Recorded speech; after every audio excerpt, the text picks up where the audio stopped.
What's going on, everyone? This is RFBM, Raising a Financial Bar with Mar. So this is just a quick video showing you how you can get up to 50% discounted off of your Amazon Prime if you are a government assistance recipient. So as opposed to spending $119 annually on your Amazon Prime, you would end up spending $5.99 a month with the discounts from having any type of government assistance listed below. But since we're specifically talking about as it relates to EBT, you would take a picture of your EBT card and enter your EBT number.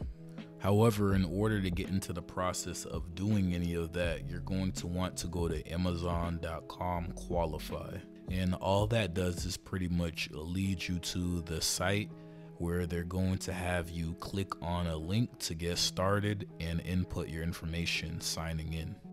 So upon inputting your information, it will bring you to this portal here.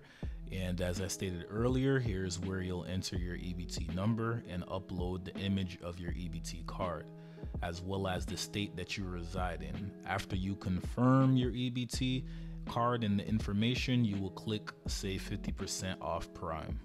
So after that, once you're approved, if you are, you should be good to go. Keep in mind that you can receive this $5.99 per month for a maximum of 4 years. I just wanted to share this because I know a lot of people aren't aware of this, and if you found this helpful, I'll do more content like this because there's a couple of programs and different types of deals that I know about. Also, like, comment, and subscribe if you enjoyed the content. I really appreciate the support, and as always, this is RFBM, Raising a Financial Bar with Mar. Peace, love, blessings. Our own mind has to be changed. We have to change our mind about ourselves. Because this world is such a gimme. Everybody back off. You know, everybody's like taught that from school. I don't come to bow, I come to conquer.